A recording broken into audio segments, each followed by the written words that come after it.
Okay, good morning, everybody. Morning. So, my experience with all the people who come to the temple, they are looking for spiritual life. Many people who come to the temple, they are not looking for a new religion or new religious place. Most of people who come to meditation practice, they are looking for some spiritual guidance. Anyway, maybe that's the culture. Also, when people come to the temple first time looking for spiritual seeking because they are new to this, they are so nervous. I totally understand. What we have to do, it sounds like a temple, and they are doing ceremonies and rituals. We don't know how to behave, and they have that nervous feeling. So anyway, they come first time. And also, there's another part of theirs, the first timers, and they have expectations. I'm going to be a happy and peaceful person doing this work. They have intention, all the intentions are right. After they come to the temple, sometimes they feel so happy, then they keep coming. Then maybe after a week or after a few months, they are very happy. They have less distractions. Then they think, okay, now I'm done. Now I'm happy. Now I don't want to come to the temple anymore.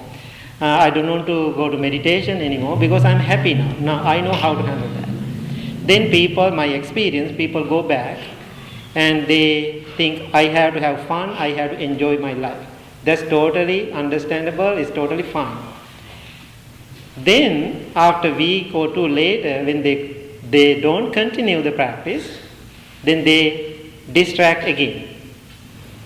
When then distract again, whatever they did so far, they forget.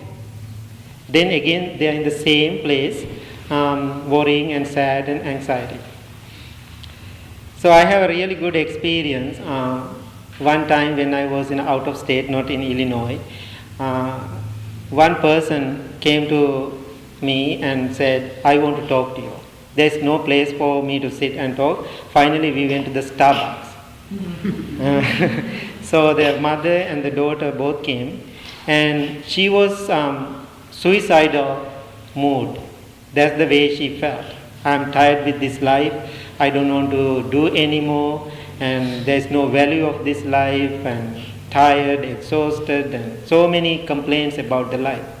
So I said, okay, I understand. They are natural, normal things, and I will help you. Then what I did, because that girl out of state, after I come back to Illinois, I said, okay, let's continue this practice. I helped her how to practice meditation. What I did, more than 6 weeks, every night, I guided her meditation 15 minutes through Skype. Every night I did that. So I never forget that. She's on time, come online, I'm there, and always I was guided. Some days I cannot come to the Skype, then I use my cell phone and microphone on, every night I guided her through meditation practice. She did very good job, and every day practicing and keep doing it. After 2-3 months later, she felt, I'm really good now. I'm doing well. I'm happy now. I had to have fun. I had to go and find my life. Then she totally dropped all the meditation practice online, practicing meditation. She didn't contact me anymore. I felt maybe she's doing okay, that's why. After few weeks later, she was sending me a long email. Oh, Bhante, I'm very sorry, I lost my path, and I stopped practicing meditation. I felt so good after doing 1 month. Now I felt I don't want to do it anymore. Now I feel after I stopped that, I'm in the same place. I'm so distracted. I have same problems again, and anxiety, nervous, and all those issues. Then she called me again and said, I want to continue. So what I'm sharing with you, when you come to this spiritual journey, you have to keep doing it maybe many years. So now think about our life, forever we have to do it. So even I am doing 30 years now, and complete 30 years now. And I was thinking, still lot to do. I'm not completed. I have so many weaknesses. So this practice, lifetime practice. It is not 1 day, 1 week, 1 hour practice. If you want to find the strength and concentration and deeper wisdom of your life, you have to continuously, you have to do this. Just coming to the Blue Lotus Temple 1 day, 1 hour, it is not enough. So once Buddha said in one discourse, 3 ways we have to do this path and our practice. Number 1, gradually training. Gradually train. That's what you are doing here. This is your training. This is not your practice. The gradual training. Then the number 2, gradually practice. Always he used the word gradually. Gradually practice. Then after you go out, then you have to practice. Wherever you are, your society, your family, with people. Always Bhikkhuni says out of the cushion, right? Off the cushion. This is, sitting on the cushion, this is not your practice. This is your training. Then gradually progress. Then you can see how you are doing. So my suggestion for people now, when they come to spiritual life, they are looking for peace and harmony. You have to do it every day. Please come to the Blue Lotus Temple every day if you want. So now you have beautiful practice room and meditation room, you can do it. So maybe Saturday morning come here, we do 30 minutes training. That 30 minutes training is not enough. Maybe you have to do it every day 15-20 minutes for your training. So then you feel you are practicing, then you go home and dealing with other people, you are finding yourself, I am getting better. Then you can see your progress.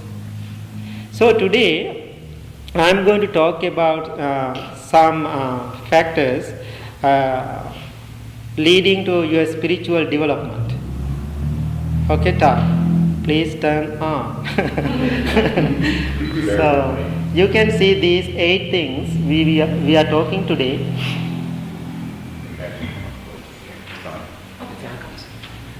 It's coming.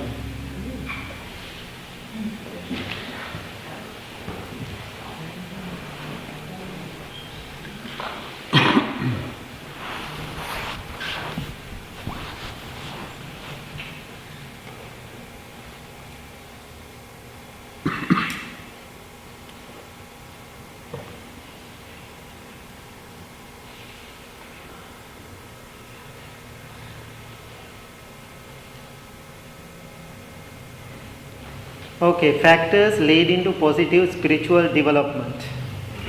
So, who wants to read the first slide? Loud. Everybody can hear. Okay, please, Mary. Factors leading to positive spiritual development. 1, diligence. The demon Alavaka asked the Buddha, how is the ocean of samsara crossed?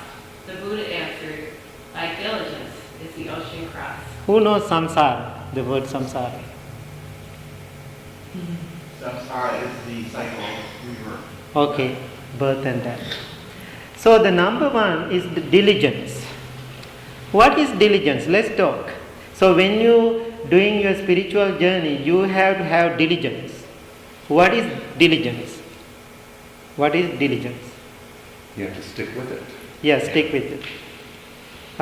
Careful and persistent. It makes sense? Yeah, you have to have that quality. So now you have to make sure you have that quality of diligence. What do you think?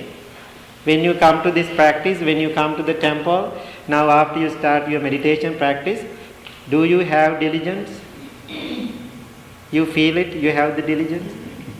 So Pali word, I don't use the Pali words, it's called the appamado, that's the word. So we translate it. So I'm very mindful when we translate these Pali words to English. Sometimes we lose the meaning. So I want to make sure you understand totally about it. Diligence. Okay?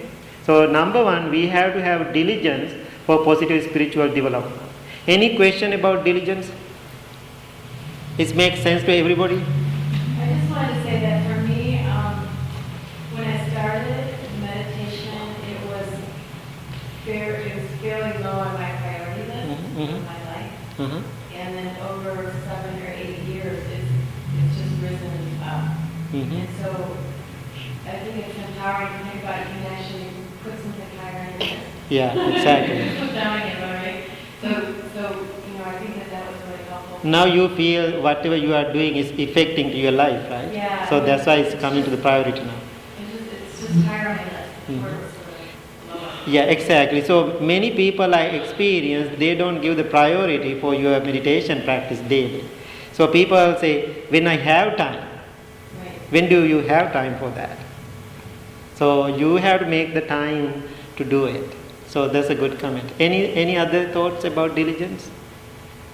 Your own experience? Okay. Number 2. I'm getting the homework after this, okay? You have to remember that. So, energetic, aroused effort. Who wants to read this? Mary, you can read it. Okay. 2, energetic, aroused effort. Ever grows the glory of one who is energetic, mindful, and pure in conduct, discerning in self-control, righteous, and heedful. But still I try to explain, this word, energetic effort, I don't know. When I read the Pali word, there is a meaning, really, true meaning come to the energetic effort. It's called Virya Rambo. Virya means effort or strength. And that means beginning effort. So when you come to the temple or meditation first time, in the beginning you have excitement, you have some effort and courage to do it. Enthusiasm. Right? Yes, exactly. Enthusiasm, right? Enthusiasm. So after do it, maybe a week or 2 later, that excitement is gone. Right? The excitement is gone. Then what will happen to your effort maybe? Is go down. So what Buddha said, the energetic aroused effort, whatever effort you put in the beginning, you have to have it in the middle of your path and the end of your path. So many people don't know how to maintain this energetic effort whole the process. In the beginning they have is really high, then it go down. If that go down, it means you are not leading to that spiritual development. It makes sense? Okay, any question about that? So how do you keep it going? Yeah. That means, you have to have that diligence. Again, I'm going to keep doing every day the way I started. So, what the Julie said is very important. When you do it, you feel, oh, I am doing good now. I feel better. Then you feel confident about your practice. Otherwise, what people are doing always doubts. This is right thing to do. I don't know. I am not sure. When you're really doing good every day, then you feel, oh, this is the right path. I feel better. My mind is more peaceful. I am balanced. Then you feel that strength and development. Then you keep doing it. Then you don't lose it. Right? Okay. 3. Mary. Wanting little.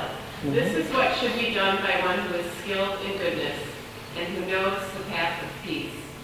Let them be able and upright, straightforward and gentle in speech, humble and not conceited, contented and easily satisfied, unburdened with duties and frugal in their ways, peaceful and calm and wise and skillful, not proud or demanding in nature.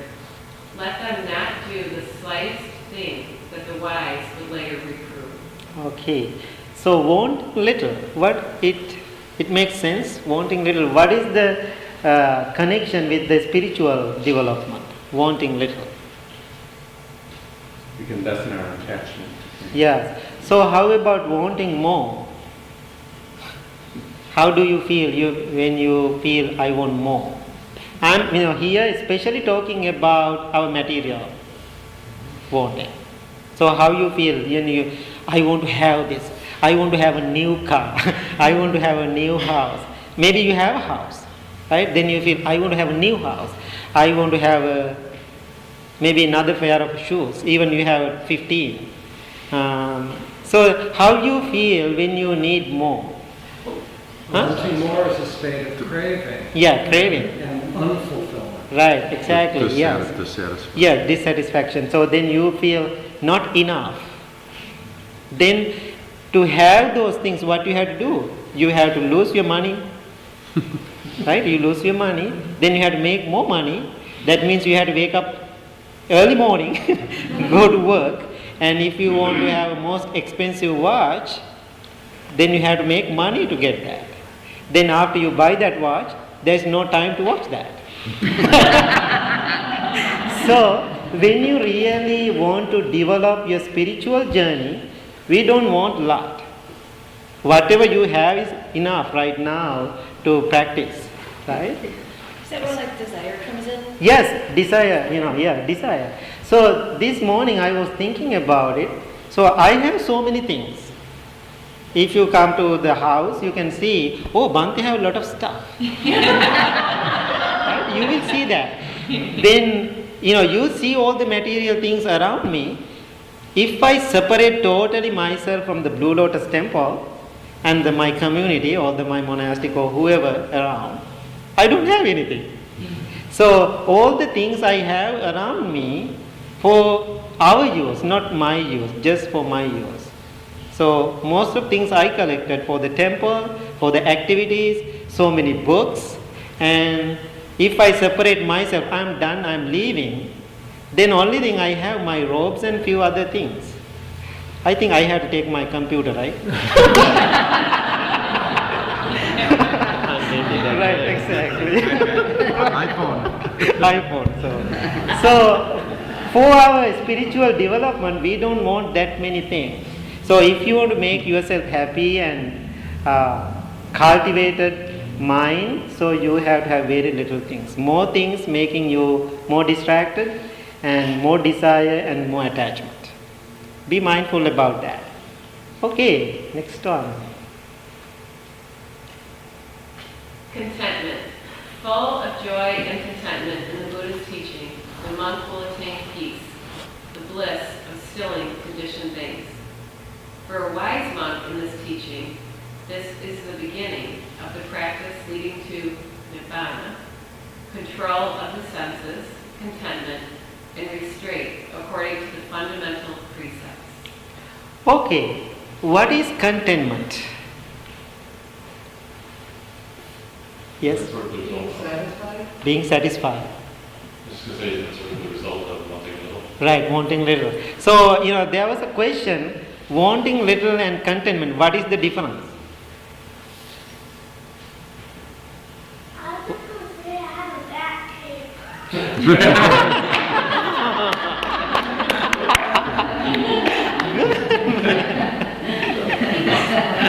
Right, exactly.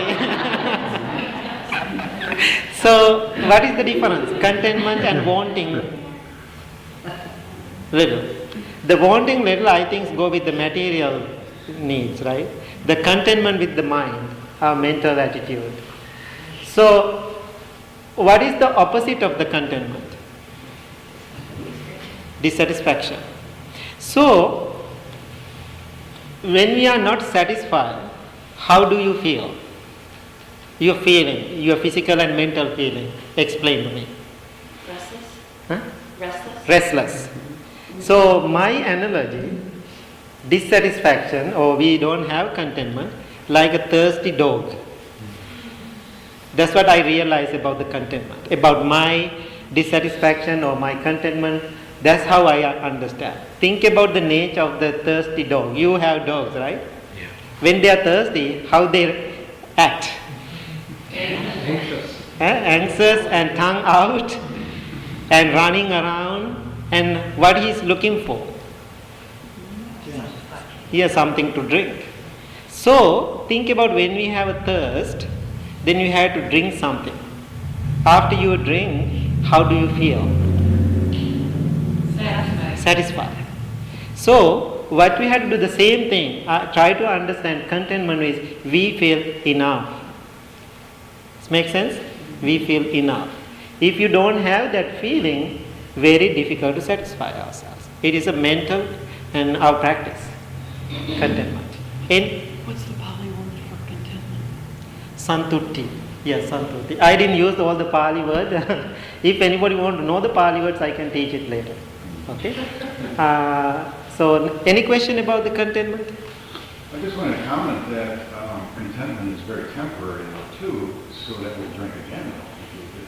Yeah, that analogy is, it doesn't work very well. I try to make sure to understand how you understand about it. If you really come to the contentment through your practice, it is not temporary. Yeah. It is permanent.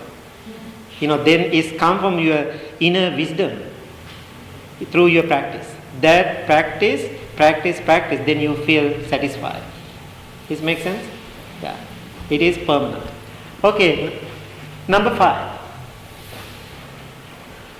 Wise attention. Okay. Read it. Is that right? There are these 5 facts that one should reflect on often, whether one is a woman or a man, lay or ordained. Which 5? I am subject to aging. I have not gone beyond aging. I am subject to illness. I have not gone beyond illness. I am subject to death. I have not gone beyond death. I will grow different, separate from all that is dear and appealing to me. I am the owner of my actions, heir to my actions, born of my actions, related through my actions, and have my actions as my arbitrator. Whatever I do, for good or for evil, to that I will fall heir. So the wise attention we call the yoniso manasikara, the Pali word. So what it means, reality of the life. This is the reality of the life. How many people like this? The reality. Yeah, when you practice you like it. But in general people don't like this. Do you like it? No, we don't. But that is the way it is. We cannot do anything. You cannot fix. You can do the temporary things for these things, but keep coming. So the person who practices meditation, spiritual development, he or she have wise attention to understand these few things Buddha was talking about. Aging, illness, death. And grow different. This makes sense? Any question about wise attention? Always, this is not a negative practice, it is a positive practice. Always, no matter how young you are, how beautiful you are, how wealthy you are, always you have to think, this is the end result of my life. So think about maybe after another 50 years or 60 years, how many people will be here in the Blue Lotus Temple? Totally new crowd. So Bhante is totally gone. I am ready for that. So good. Number 6. Mary? Full awareness. Awareness of the body as a body. Awareness of feelings as feelings. Awareness of the mind as a mind. Awareness of thoughts as thoughts. So this is the mindfulness practice. This is the mindfulness practice. The body, feeling, mind and thoughts. That is the meditation all about. So when you are doing meditation, those are the areas we are focusing on. We call the satipatthana. This makes sense? Right? This is meditation practice about your mind and the body. Okay, number 7, 2 more. This is very important now for your spiritual development. Okay, Mary. Association with wholesome friends. Venerable Ananda went to the Blessed One, and on arrival, having bowed down to the Blessed One, sat to one side. As he was sitting there, Ananda said to the Blessed One, "This is half of the holy life, Lord. Admirable friendship, admirable companionship, admirable camaraderie." Don't say that, Ananda. Don't say that. Admirable friendship, admirable companionship, admirable camaraderie is actually the whole of the holy life. When a monk has admirable people as friends, companions, and comrades, he can be expected to develop and pursue the Noble Eightfold Path. Okay, this is like a dialogue and conversation Buddha and his attendant had. This is very powerful teaching. So even this morning, every morning I do that. So I did my practice. The end of the practice, I make a wish. You did today also. The back of the chanting book. What is the wish we did? Last one. May I become a child. No, not that one. Last one. By this meritorious deed. Oh, yes. Yeah. Okay, read it somebody. Mary, read it, please. By means of this meritorious deed, may I never join with the unwise, only the wise, until the time I attain nirvana. Nirvana. That's what Buddha suggested. The friendship, we have friends, but it depends. When Buddha talk about the friends, there are some qualities of the friends. We call everybody, oh, they are my friends.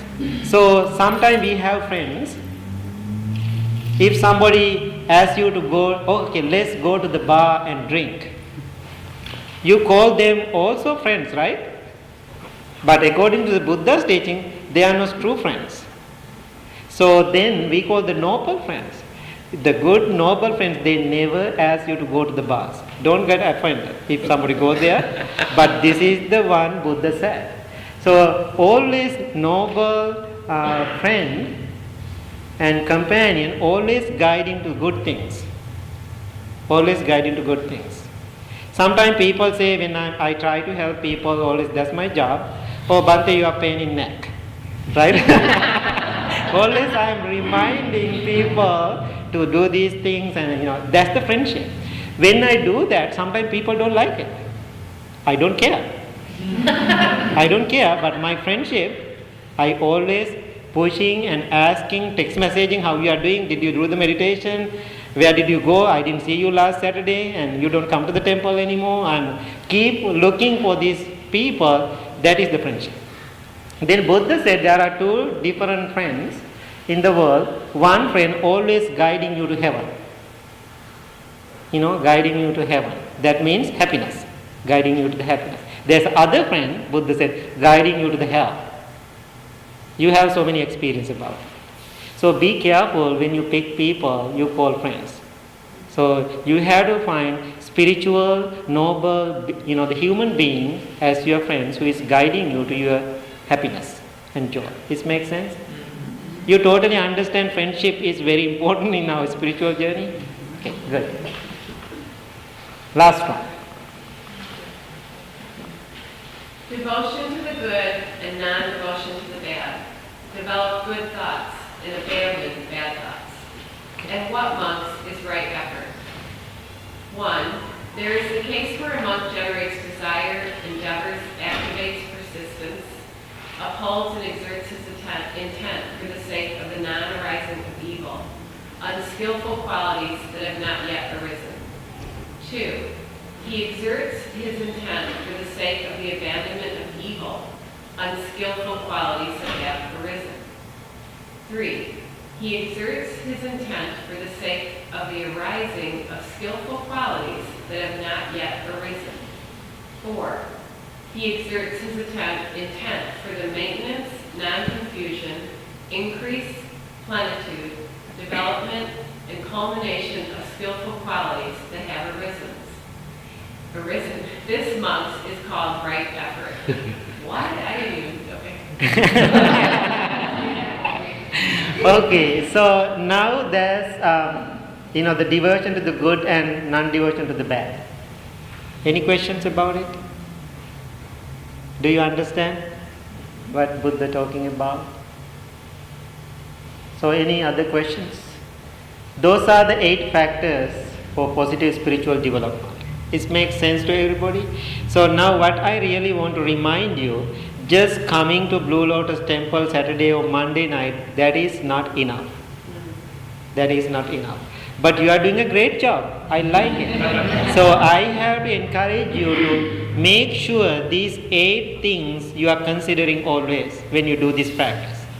So go home and write it down and put it in the refrigerator or in front of your computer, and make sure every day I am doing these 8 qualities. If you need this and information, please contact the Taj and the office. He will email to you. Okay, or we can post on the Facebook. Yeah, exactly. So, any other questions? Okay. Thank you so much.